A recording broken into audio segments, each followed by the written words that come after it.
Hello, hello, hello. Good morning sa lahat ng mga nagsubaybay. Ah, mayroon tayong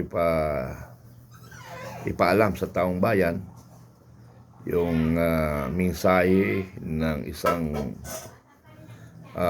broadcaster na si Dio Macalmano na kung saan ang armed forces daw ay hindi nakakadirect sa ating Pangulo. So pakinggan natin. Pakinggan natin. Uy, hindi naka-ready. Ano? Sorry.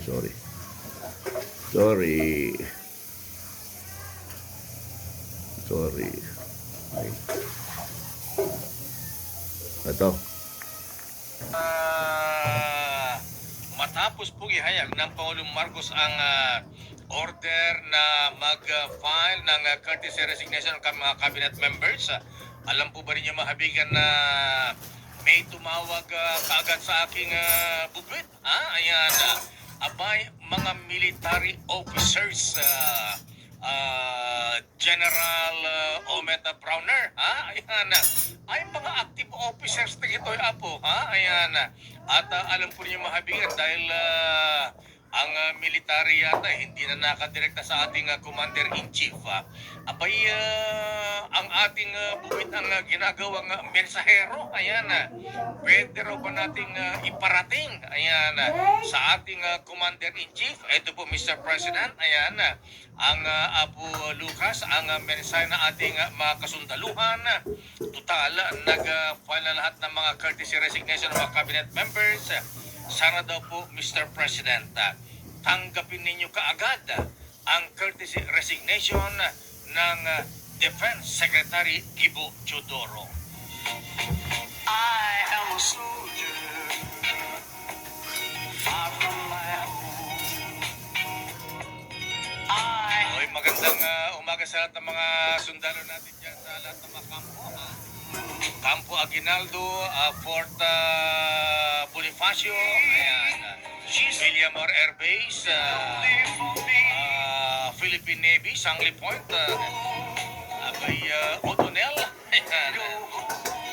Alam po niya mahabigan akala natin na tahimik ang AFP, abay, Mr. President, Secretary Anyo, ayan. Alam po ba ninyo na restive po ang ating mga kasundaluhan? Ayan. Abay, sabi ng ilang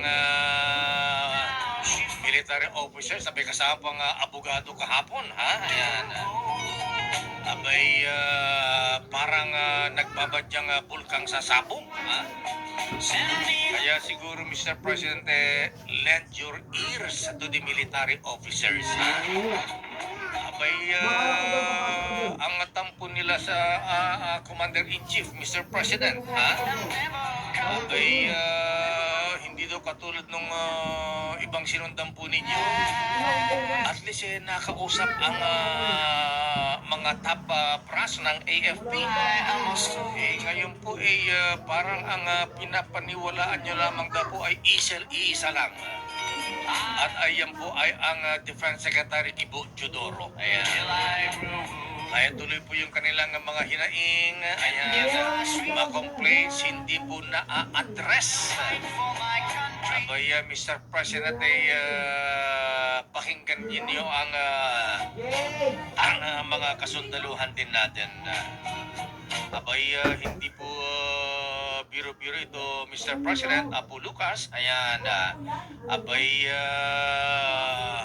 naramdaman na pala itong sentiments ng mga kasundaluhan. Paano naramdaman yan akong Speaker Toby Chanco? Abay, ang resulta ng eleksyon po mahabigan. Ang mga MUPs, ayan, military uniform personnel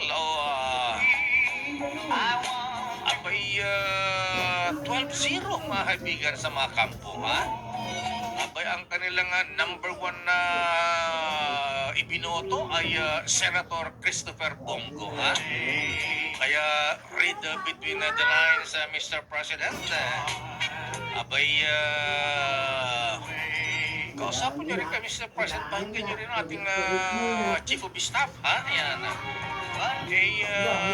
Dahil sa sobrang bait yata ng General Omet Browner, ayan. Hindi na po yata napapahinggan, Mr. President, abay, bago pa huli, sabi nga na ating na mga opisyal ng AFP, ha? Abay, kung hindi nyo man makausap man lamang ang mga commanding officers ng mga major services ng AFP, kausapin niyo po si General Omet Browner, Mr. President Apo Lucas, ha?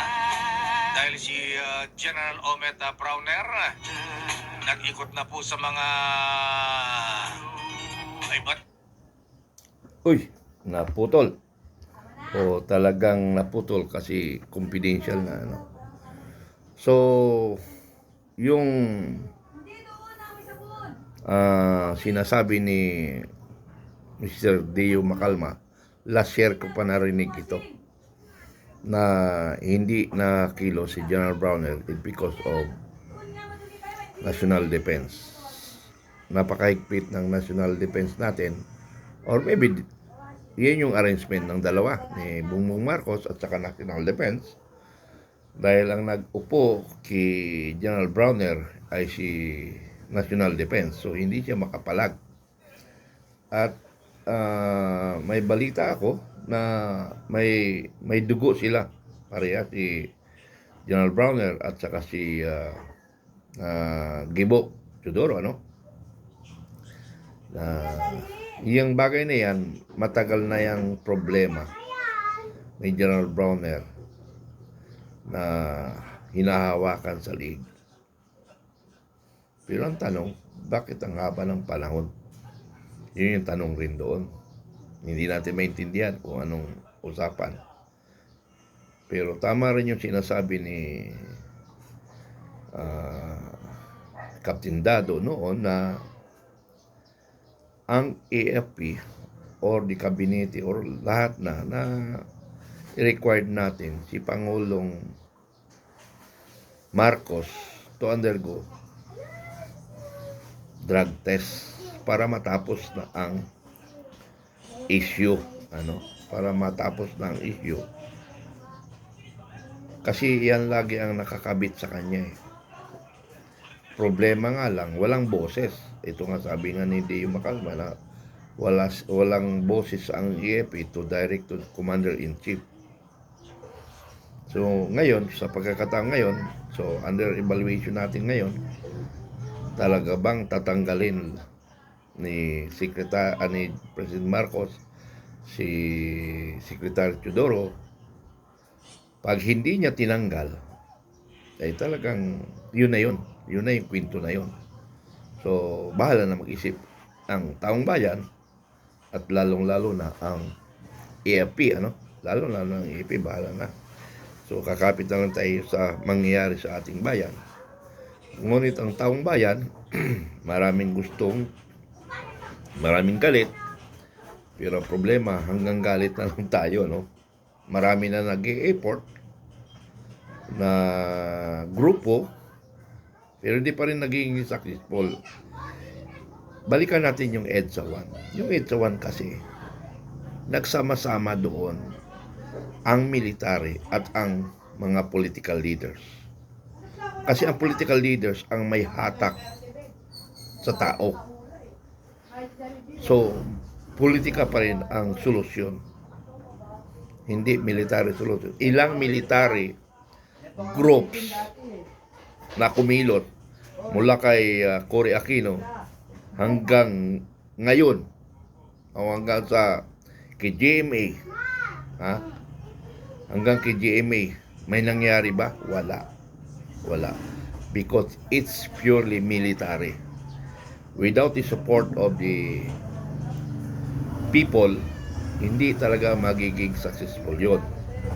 Kasi nga, ilang porsyento lang ang grupo ng military na nag-aaklas. So, kayang baliin ng the whole group of MUP. Kayang baliin kasi ilan lang sila eh.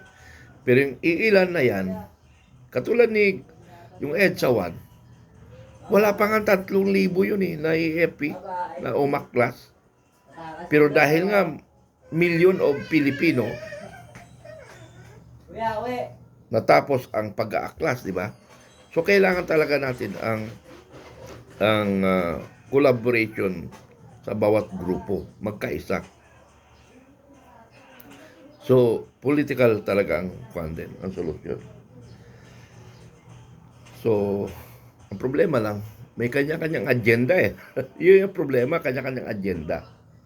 Nandito na ang UPI na sinabi ngang United People's Initiative. Kaya nga lang, problema, may mga kulang pa. May mga kulang pa na tools. May kulang pa kami. May kulang pang UPI. Nasabi nating united tayo, kahit na yung leaders natin, kahit na yung leaders natin, hindi rin nagkakaisa. Hindi mas lalo pa yung taong bayan. Taong bayan nakikiramdam. Una, pag nag-organize ka, tinatanong may budget ba? Pag walang budget, walang kikilos. Yun yung mataklap dito. Yung walang budget. Ang kalaban natin, trillion of pesos. Sabi nga nung nakarating sa atin, give me 3 trillion and I will conquer Duterte. Ganon yun eh. Grabe, 3 trillion para i-conquer nila si Duterte. Matindi yun. So wala talaga nakaporma, no? Kahit yung pagkakuang kay Duterte pagdala sa dahi, wala nakaporma. Pero dahil wala nakaporma, dahil mismo si Pangulong Duterte ang ayaw. Kasi ayaw niya masaktan ang mga Pilipino. Kaya nagpakabayani na lang siya. Kasi sabi niya, sa isip niya siguro may mga paraan pa na iba. Kaya ayaw niya magdanak ng dugo. Okay. So, kailangan tuloy-tuloy lang talaga ang kuha natin. Mga coordination. Darating rin tayo doon. Huwag tayong magsawa. Pero sa totoo lang, nakakasawa na rin eh. Pagod na rin. Na-hospital na nga ako eh. Last 5 days, last 4 days ba yun? Last 4 days na ako. Na-hospital. Because of stress. Kulang sa tulog. Yun ang problema. Kaya nga, basta tuloy lang tayo, mga kaibigan. Pero nakakalungkot rin talaga na nangyayari sa bansa na wala tayong magawa. Pero sumasaludo ako sa lahat ng kumikilos, kaya lang dagdagan po natin. Kaya nga sabi ko ang strategy dito, nagawa natin strategy, pero hindi pa natin nagawa strategy na lahat ng seniors and women ang kikilos. And that's very effective.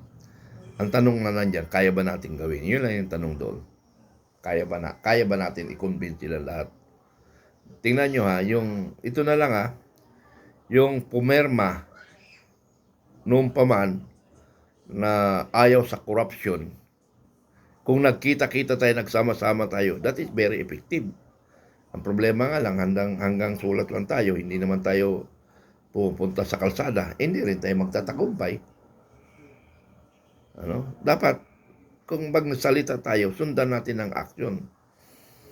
Andyan, sabi ko nga sa inyo, nakita ko ng effort ni Captain Ray Baleros, ni General Puques, nakita ko ng effort nila in others. Nakita ko ng effort nila na talagang masugid na pan. Kasi nga ako, doon sa Comelec, nagmagdamag ako. Actually, on the first day, magdamag sana ako.